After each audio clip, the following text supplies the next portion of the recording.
Hola a todos. Bueno, esta semana entonces seguimos desarrollando el pensamiento pedagógico latinoamericano. Estamos centrados en la figura de Domingo Faustino Sarmiento, porque vamos a empezar por el sistema educativo argentino, ¿no? Y debemos responsabilizar del sistema educativo argentino a Sarmiento, que como decía la semana pasada, ha sido un grande, digamos, ¿no? En el sentido de que Sarmiento eh, es inevitablemente un polifacético, es militar, es escritor, es político, digamos, es pedagogo y es quien se ocupa de alguna manera de organizar el sistema educativo argentino. A mí me interesaba que pudieran ver la película Su mejor alumno, una película de 1944, que tiene una estética, digamos, propia de la época. Me imagino que a muchos les habrá costado terminar de verla, si es que la vieron completa, porque bueno, tiene muchos problemas, los problemas, digamos, de la época, que es esa oscuridad, es una película en blanco y negro, tiene algunos problemas de audio por ser tan vieja, pero que de alguna manera me parece interesante porque refleja el- la cosmovisión de la época. Y yo soy de los que piensan que la historia implica una matriz interpretativa, es decir, que los hechos son hechos, pero como diría este, Nietzsche, no hay hechos, hay interpretaciones, pero que sí pueden ser vistos a la luz de una matriz interpretativa. Y esa matriz interpretativa de alguna manera también prefigura o perfila a los personajes. La película de Mare, que tiene como uno de los guionistas este, de Caro, creo que es el letrista de tango, ahora estoy dudando, eh, tiene una línea, digamos, argumentativa en la cual Sarmiento es un hombre combativo, digamos, ¿no? Ahí muestran que le dicen el loco, pero que es un hombre fuera de serie, digamos, ¿no? Es una persona que entrega o dedica su vida a la unificación argentina, pero también a luchar contra la barbarie, digamos, ¿no? Contra la ignorancia. Aparece un debate en el Senado en el cual él de alguna manera se enfrenta a la burguesía argentina, diciendo que a él le importa mucho, digamos, la destrucción de, de de los hijos de los gauchos. Bueno, sabemos que él tiene una opinión, ahora yo voy a tratar de retratarla, tiene una opinión bastante particular de lo gaucho y de lo indio, ¿no? Sarmiento cree, como muchos otros, que es lo peor de nuestra sociedad, digamos, lo peor de nuestra cultura. Es más, que todos ellos ofician en detrimento de la civilización. Por lo tanto, los indios tienen que ser aniquilados. Sarmiento participa activamente en apoyar la campaña del desierto de Roca, digamos, que ese es un dato, digamos. La campaña del desierto implicaba ocupar parte del territorio nacional, sobre todo de Buenos Aires al sur, y aniquilar a todos los malones, ¿no? Y a todas las tribus que ahí vivían. Y hay textos en los cuales uno puede encontrar eh, los relatos de las brutalidades a las que eran sometidos los indios, ¿no? Ahí quien se ocupa mucho de este tema es Osvaldo Bayer, y trabaja justamente sobre esta idea, ¿no? La campaña del desierto como una campaña, digamos, que favorece a una porción de la población argentina, porque luego Roca reparte las tierras también con sus comandantes y le pone precio de alguna forma a la cabeza de los indios, ¿no? Quien matara más indios tenía mayores beneficios. Bueno, eso es apoyado por Sarmiento. Sarmiento tiene una mirada de lo indígena bastante particular. Eh, este texto que se llama Conflictos y Armonías de las Razas en América es un compendio es una suerte de ensayo sobre los pueblos americanos, digamos, ¿no? Entonces Sarmiento llena la primera parte de citas, ¿no? Como tratando de legitimar o de validar su postura, en la cual habla de quiénes son los indios, ¿no? Yo voy a leer alguna cosita como para que ustedes sepan qué es lo que él dice, ¿no? Escuchen esto.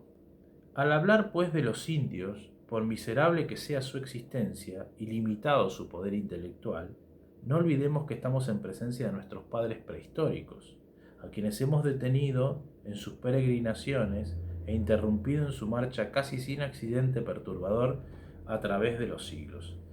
Es decir, dice que estamos frente a nuestros antepasados, de hecho hace comparaciones con los pueblos primitivos de Egipto, por ejemplo, o algunos pueblos primitivos de Europa, diciendo que tienen las mismas costumbres. Pero dice que tienen un poder intelectual limitado y dicen que de su existencia es miserable, ¿no? La seriedad de la posición en reposo de los músculos de la cara y la gravedad del porte son generales a todas las tribus indígenas, como expresión de dignidad personal en los varones y de impasibilidad que en la realidad toca en el estoicismo cuando hacen frente al dolor, al miedo, a la alegría, lo mismo que al martirio. Fíjense la comparación que hace. Los negros son, por el contrario, la raza más demostrativa y bulliciosa para la expresión de los efectos, la pena, la alegría y aún la sorpresa. Reyes de África no se contienen en soltar el llanto al romperles algún juguete o vaso regalado por un europeo, aún en presencia de ellos. Uno lo hacía por una polinchenela, que no sé qué será, digamos un juguete seguramente, o una vasija, cuyos hilos rompió por falta de destreza al hacerle hacer cabriola. Un indio las presencia en silencio sin mostrar grandes síntomas de interés. Es decir, los muestra de alguna manera como, como indolentes, digamos, ¿no? Como personas que no tienen ni siquiera desarrollado la sensibilidad. Bueno, si ustedes se fijan en la película, hay un sirviente de la familia Sarmiento que es negro, digamos, ¿no? Y él dice, un Sarmiento, siempre que dice, ¿no? Porque a un Sarmiento, no sé qué cosa, a un Sarmiento, él tiene el mismo apellido que ellos. Eso era muy común en las familias, digamos, que tenían gente a su cargo, porque eran negros de alguna manera reclutados para el servicio doméstico, ¿no? Y no tenían ni siquiera apellido, ¿no? Se les otorgaba el apellido de la familia. Lo cual también es interesante, digamos, apartado para hablar de la identidad. Pero eso no se puede analizar sino en contexto también, ¿no? Digamos, tampoco vamos a ser tan crueles de decir que gente que favorecía la esclavitud porque era algo muy común en la época. Otra cita, la propensión al ocio y a la desidia es la misma en los indios de la Luisiana y del Canadá que en los del Perú y partes meridionales de América, ya sean civilizados o gentiles, y los únicos ejercicios en que se ocupan los que subsisten en libertad son la caza y la pesca, lo cual sucede asimismo en las naciones que están vecinas de Buenos Aires. Es decir, cuando se refiere a los gentiles y a los civilizados, es decir, a los gentiles sería como a los bárbaros y a los civilizados, pero aún sean civilizados los indios, son o propenden al ocio y a la desidia, dice, ¿no? El indio se distingue, dice, de la manera más singular por una naturaleza apática e indiferente que no se encuentra en ningún otro. Su corazón no late ni ante el placer ni ante la esperanza, solo es accesible al miedo. En contrario de la raza, contrario, perdón, de la humana osadía, su carácter se distingue por la más abyecta timidez. Su alma no tiene resorte, ni su espíritu vivacidad. Tan incapaz de concebir como de raciocinar, pasa su vida en un estado de estúpida insensibilidad que demuestra que es ignorante de sí mismo y de cuanto lo rodea. Su ambición y sus deseos no se extienden jamás más allá de sus necesidades inmediatas. Todos los esfuerzos del legislador para inspirarle a los indios el deseo de mejorar sus facultades nativas han aportado ni el buen tratamiento que han recibido de ser admitidos en la sociedad, ni los privilegios importantes con que han sido favorecidos, han sido suficientes para arrancarles la afición a la vida salvaje que sin embargo no conocen hoy en día sino por tradición. Son poquísimos los indios civilizados que no suspiren por la soledad de los bosques y que no aprovechen la primera oportunidad para volver a ella. Bueno, y sigue, digamos, ¿no? No quiero este, ponerme denso con esto, pero esto es lo que dice el mismo Sarmiento en este texto, digamos, ¿no? Es decir, que la matriz xenófoba o la matriz, digamos, eh, discriminatoria de nuestro país está en sus orígenes, está en sus fundamentos. Por lo tanto, cuando piensan un sistema educativo, lo piensan para algunos. Aunque la educación diga popular, esa educación no es para todos, porque si uno concibe a estas personas como ineducables, digamos, aún siendo civilizadas, son salvajes, entonces sería gastar recursos del Estado en educar a personas que no valen la pena, digamos, ¿no? Esto es lo que piensa. Si tomamos otro texto de Sarmiento, que es el más conocido, que es el Facundo, en el Facundo dice en un momento, refiriéndose al caudillo riojano Facundo Quiroga, que es un gaucho, ¿no? Lo dejamos de lado un ratito a los indios y vamos a los gauchos. Dice Facundo, ignorante, bárbaro, que ha llevado por largos años una vida errante que sólo alumbra de vez en cuando los reflejos siniestros del puñal que gira en torno suyo, valiente hasta la temeridad, dotado de fuerzas hercúleas, gaucho de a caballo como el primero, dominándolo todo por la violencia y el terror, no conocen más poder que el de la fuerza brutal, no tiene fe sino en el caballo, todo lo espera del valor, de la lanza, del empuje terrible de sus cargas de caballería. ¿Dónde encontraréis en la República Argentina un tipo más acabado del ideal del gaucho malo? Y lo compara con el coronel Paz, ¿no? Y dice, Paz es por el contrario el hijo legítimo de la ciudad, el representante más cumplido del poder de los pueblos civilizados. Lavalle, La Madrid y otros tantos son argentinos siempre soldados de caballería, brillantes como Murat. Si se quiere, pero el instinto gaucho se abre paso por entre la coraza y las charreteras. Paz es militar a la europea, no cree en el valor solo, sino se subordina a la didáctica, a la táctica, a la estrategia y a la disciplina. Apenas sabe andar a caballo, es además manco y no puede manejar la lanza. La ostentación de fuerzas numerosas le incomoda, bueno, etcétera, etcétera, digamos, ¿no? Habla de las virtudes de un general, digamos, ¿no? O de un coronel. Por oposición a este gaucho, ¿no? Que es el prototipo del gaucho, el gaucho malo. Entonces, lo gaucho que forma parte de nuestro acervo cultural y lo indio que forma también parte de nuestras raíces, es aquello que debe ser desterrado, es aquello que tiene que ser suprimido si queremos una nación grande. Este es el Sarmiento que no nos han mostrado lamentablemente en nuestra formación. Y digo lamentablemente porque a Sarmiento lo hace más interesante, lo hace más contradictorio. En cambio nos han edulcorado a un Sarmiento, ¿no? Y creo que es el Sarmiento de la película, en definitiva, que tiene muchos aspectos, digamos, rescatables, pero que de algún lado deja, ¿no? De costado todo esto otro, ¿no? Que está escrito, que está ahí, digamos, no es que lo estamos inventando, no es solamente una mirada ideológica de Sarmiento. Estamos de alguna forma rescatando sus palabras, ¿no? Su pensamiento.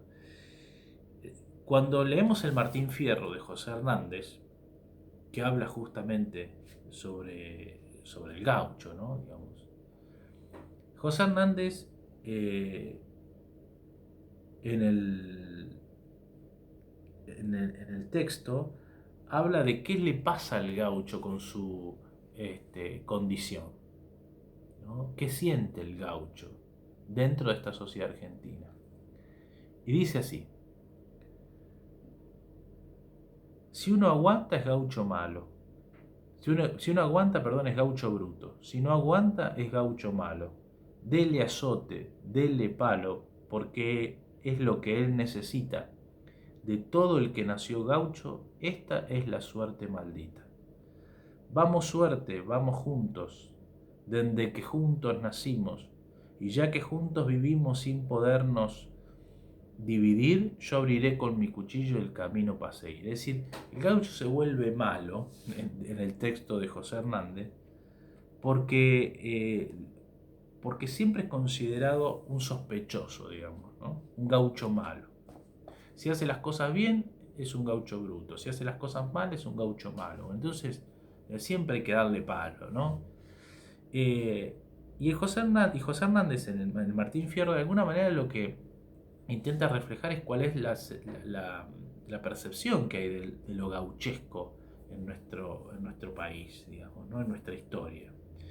Entonces, de alguna manera vamos planteando este escenario.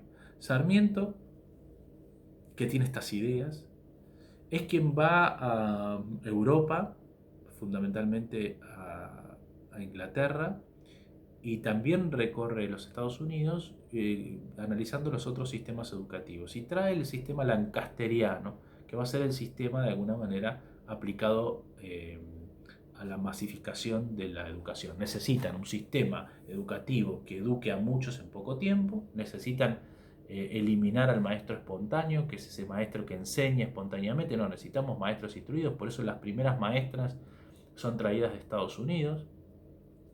Y Sarmiento piensa que las escuelas rancho también, que son ranchos de adobe, digamos, hechos de una manera muy precaria, tienen que desaparecer. Tenemos que armar un sistema educativo en el que haya escuelas y escuelas y escuelas y escuelas, y que esas escuelas sean escuelas bien construidas, que haya maestros bien formados y que esos alumnos puedan asistir a esas escuelas en forma masiva para instruirlos mediante este método. El método lancasteriano presupone a muchos al mismo tiempo, cuyos, digamos, objetivos están de alguna manera diseñados para poder impartir determinados contenidos, y un alumno monitor, que es el alumno más aventajado, que de alguna manera acompaña o ayuda al maestro, prestándole asistencia al resto de sus compañeros. Hay una revista que todavía se edita en nuestro país que se llama El Monitor, justamente, que fue fundada por Sarmiento.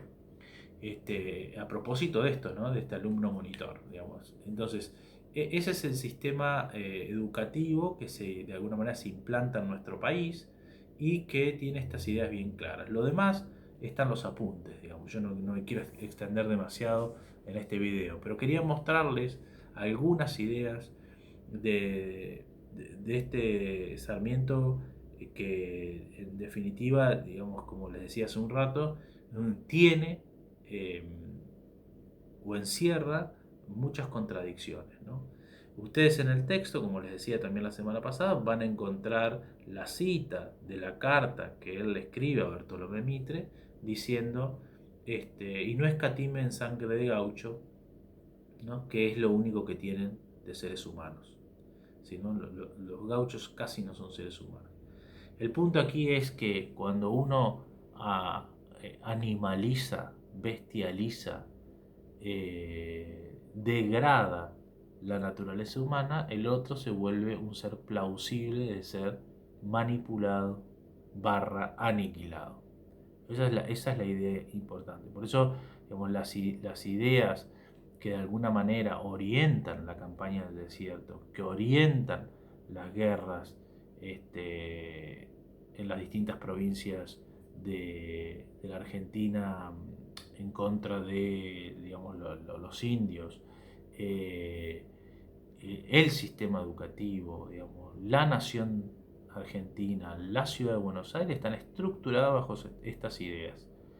Por lo tanto, hay una idea de síntesis, que es que esta nación no se hizo con todos, sino que esta nación de alguna manera se hizo teniendo que suprimir a algunos para que otros puedan vivir, ¿no? El sueño de la civilización. La civilización implicó entonces en sus comienzos desigualdad, la nación implicó aniquilación, la nación implicó negación, ¿no? De las costumbres y de las raíces, la civilización implicó identificación con otras naciones, generalmente las europeas, es decir, de alguna forma han sido violentados los cimientos de nuestra propia cultura. Sarmiento veía también con desprecio a Bolivia y a México, por ejemplo, justamente porque habían incluido dentro de su composición a lo indígena, digamos, ¿no? Bueno, hasta hace poco tiempo Bolivia tenía un presidente indígena, ¿no? Bueno, habría que pensar qué hubiese pasado, ¿no? O cómo hubiese sido nuestro país si no hubiese sido de esta manera. Bueno, por esta semana los despido y nos encontramos la semana próxima y los animo a seguir leyendo. Vamos a seguir avanzando con el proyecto pedagógico de Varela y de Simón Rodríguez.